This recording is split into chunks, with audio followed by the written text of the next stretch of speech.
Salut à tous, c'est Kalédo Japan et on se retrouve pour une nouvelle vidéo où cette fois-ci c'est un spécial manga. Comme vous avez vu dans le titre, je vais vous parler du manga March Come In Like a Lion. Donc j'ai en ma possession les 6 premiers volumes. Alors moi je n'ai lu que jusqu'au tome 3 parce que je me suis procuré les volumes 4, 5 et 6 il y a même pas 2 jours au moment où je vous filme la vidéo. Donc j'ai pas eu le temps de lire le reste. Donc voilà, donc c'est de chez Kana et l'auteur c'est Shika Umino. C'est l'auteur qui a fait aussi un autre manga qui s'appelle Honey and Clover, qui est sorti chez nous depuis très longtemps, que je n'ai jamais lu, peut-être que je le ferai, je ne sais pas.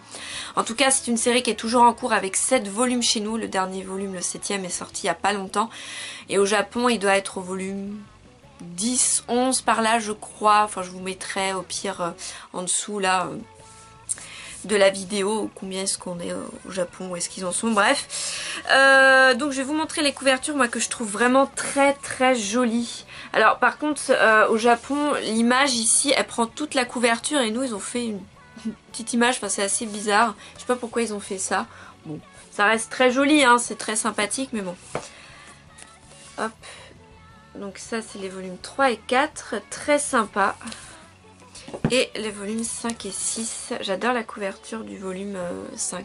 Toi, on va suivre ce jeune homme qui s'appelle Ray, qui est un jeune garçon qui habite tout seul dans un appartement. Il a perdu ses parents quand il était petit, il a perdu donc son papa, sa maman et sa petite sœur. Alors je crois que c'est dans un accident de voiture, enfin on nous le dit tout de suite, hein, dans le résumé, on nous le dit.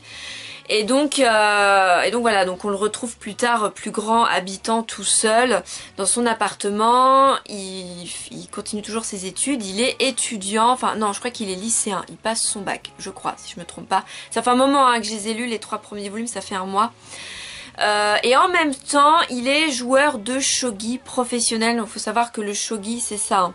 Ouais, le shogi c'est pas un sport, c'est un jeu qui est très reconnu, qui est très renommé au Japon, et donc on a des joueurs professionnels et lui c'est le cas. Donc en même temps il est lycéen et en même temps bah, pour gagner sa croûte, pour payer son appartement et à manger, bah, en même temps il est joueur de shogi professionnel.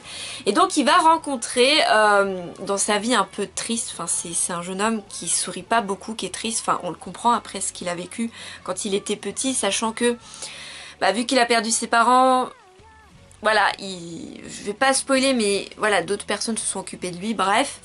Et donc il va rencontrer 3 jeunes sœurs ici, donc la plus grande qui est l'aînée, la plus petite ici qui a 5 ans je crois. Ces 3 jeunes sœurs vont en quelque sorte l'accueillir au sein de leur famille, parce qu'il faut savoir que ces 3 jeunes sœurs aussi ont eu un passé assez... Oui, elles ont eu un passé douloureux, un petit peu similaire à celui de Ray. Bon, oui, il est complètement similaire à celui de Ray, bref, je vais pas en dire plus. Et donc elles vont, enfin, c'est surtout l'aîné qui va repérer Ray dans la rue parce qu'il était bourré, bref, et à partir de ce moment-là, elles vont l'accueillir dans leur famille. Et donc Ray c'est le genre de personnage principal qui aime pas trop s'incruster, qui aime pas trop s'imposer. Et justement ces 3 jeunes sœurs vont lui dire mais non, t'es le bienvenu quand tu veux, viens manger quand tu veux. C'est le genre de fille qui s'inquiète parce qu'elles savent qu'il est tout seul, elles savent ce qui s'est passé dans son passé, si je me trompe pas, hein, je crois qu'elles le savent. Et donc voilà, donc on va suivre le quotidien de ces personnages, avec comme personnage principal Ray, qui est un personnage que je trouve extrêmement touchant. J'ai vraiment adoré, ça a été un véritable coup de cœur. Voilà, donc ce que j'ai aimé c'est Ray, le fait que voilà, c'est un pauvre petit père, faut le dire, qui a vraiment pas eu de chance dans sa vie, et on a l'impression qu'il survit. Clairement il survit. Enfin, il essaye de vivre, il essaye de s'en sortir, et il a jamais le sourire, et t'as envie de l'aider, t'as envie de le sortir de là, t'as envie qu'il soit heureux. Alors, on peut pas se mettre à la place de lui, mais je trouve qu'il est attachant, on a l'impression, dans la lecture, on a l'impression de l'accompagner dans sa vie, et c'est ça que j'aime bien. Et je trouve qu'il est vraiment touchant ce personnage Ray. Il y a plein d'émotions qui est véhiculé. Je trouve que le découpage des planches est vraiment somptueux. Enfin, la lecture c'est très fluide. J'ai vraiment adoré. Les sœurs sont vraiment aussi extrêmement attachantes. On va, au niveau de l'histoire, on va surtout donc se centrer sur Rei. Alors sa vie au lycée, elle est inexistante, hein, on s'en fout, c'est pas le principal.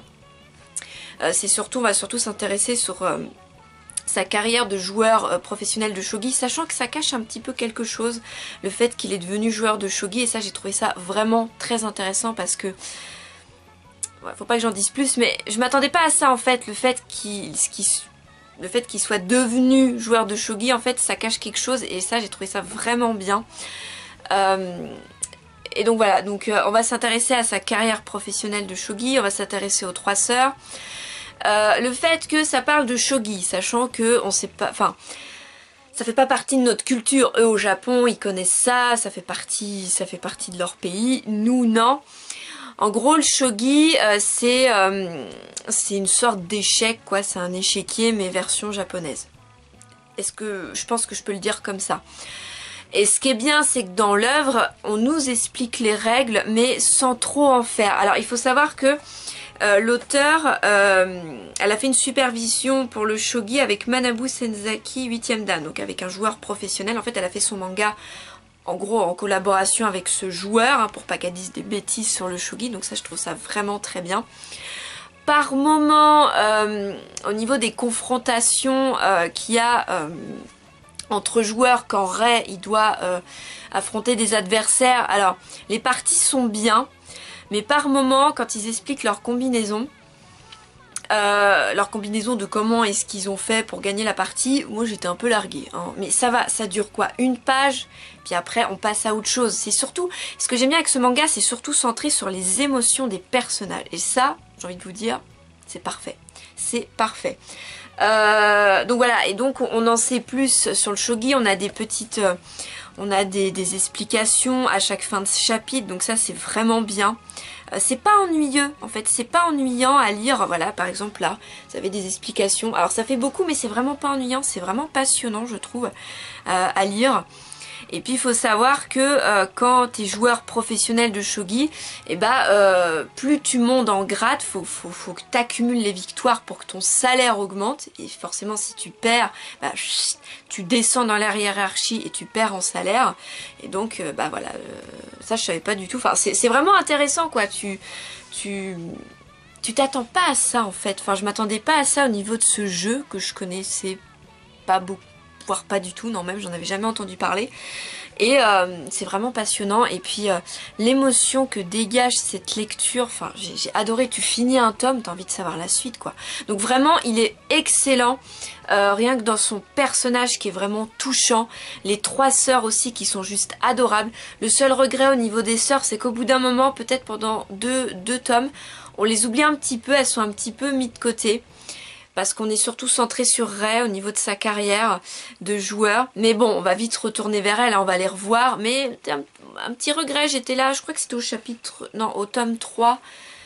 J'étais du genre un peu, oh mais elles sont où les sœurs, elles me manquent un petit peu. Mais on va se rattraper dans les autres tomes, parce que j'avais lu les résumés sur Manga News, on va les retrouver, hein, voilà. Donc voilà, bref. Donc voilà, si je devais noter ce manga, je lui donnerais 9,5, parce que... alors, si c'était moi, je lui donnerais 10 sur 10, mais je lui donnerais 9,5 parce que... Alors, c'est vrai que par moment, voilà, quand ils expliquent leur combinaison, leur technique de comment est-ce qu'ils doivent battre l'adversaire, moi, personnellement, j'étais... Ouais, bon, je comprends pas trop, hein, on va passer vite fait, voilà. C'est peut-être ce seul regret, mais c'est pas gênant, on comprend parfaitement. Ici, là... Je vais vous montrer le dessin aussi après. Par exemple, là, ils expliquent les mouvements qu'ils ont fait sur le plateau et tout ça. Voilà, bref, moi je lis ça, voilà. je sais pas trop ce qu'ils veulent en dire, mais après voilà, ils expliquent juste après, voilà, c'est la défaite, machin, bon bref, c'est pas gênant. Alors, je vais vous montrer aussi les dessins parce que je viens d'y penser. J'allais finir la vidéo sans vous les montrer. Les dessins sont très particuliers, mais je trouve que ça fait complètement le charme de l'œuvre. Donc là on voit notre héros principal quand il est petit, vraiment touchant son passé à lui. On voit que il a voulu s'en sortir quand il était petit, mais involontairement, c'est le genre de gars qui a pas envie de blesser les autres, mais involontairement il a été obligé de le faire pour s'en sortir, et ça j'ai beaucoup aimé cette facette de son passé. Donc voilà, donc vraiment c'est une œuvre, si vous aimez le tranche de vie et si vous êtes curieux au niveau du shogi, je vous le conseille fois 1000. Voilà, moi j'étais un peu sceptique, j'ai mis du temps à me lancer dans cette œuvre parce que j'avais peur que ça ne me plaise pas. Et quand je me suis lancée dedans, j'ai acheté les 3 premiers volumes, je m'en suis remerciée d'avoir acheté les 3 en même temps parce que une fois que tu as fini le tome 1, tu as trop envie de savoir la suite quoi. C'est vraiment génial, j'adore, voilà, y a pas photo, je vous le conseille à 200%, vous n'allez pas être déçus. Après si vous voulez de l'action, n'allez pas dedans, il n'y a pas du tout d'action, c'est très psychologique, c'est très centré sur l'émotion. Voilà, si le tranche de vie vous fait pas peur, si le shogi, voilà, c'est quelque chose qui peut vous intéresser, si vous êtes curieux, allez-y, franchement allez-y. Puis on parle pas que du shogi, c'est ça qui est bien, on parle pas que de ça. Donc c'est très bien, c'est une œuvre qui est parfaite, je trouve qu'elle est très bien équilibrée entre les différents thèmes qu'aborde la mangaka. Donc franchement, c'est du tout bon pour cette œuvre. Voilà, alors j'ai l'impression d'avoir été très brouillon dans cette explication, je m'en excuse si c'est le cas. Voilà, je sais pas pourquoi je suis un petit peu fatiguée en ce moment, c'est un peu compliqué pour moi de tourner des vidéos. En tous les cas, j'espère que cette vidéo vous a plu. Si c'est le cas, n'hésitez pas à mettre un petit pouce bleu, ça me ferait super plaisir. À vous abonner si vous voulez voir mes prochaines vidéos. Je vous dis à la prochaine, portez-vous bien d'ici là et ciao tout le monde!